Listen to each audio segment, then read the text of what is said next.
Naranasan mo na ba yung nagko-customize ka ng Tecno smartphones mo tapos may gusto kang application na ilagay sa home screen?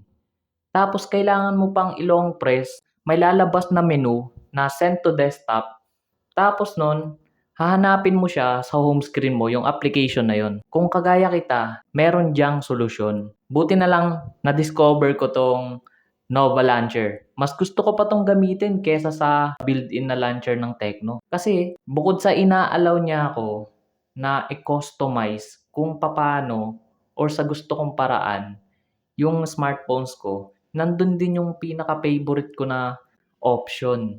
Yung tipong ilo-long press ko yung application mula sa app drawer, tapos idediretso ko na siya sa home screen.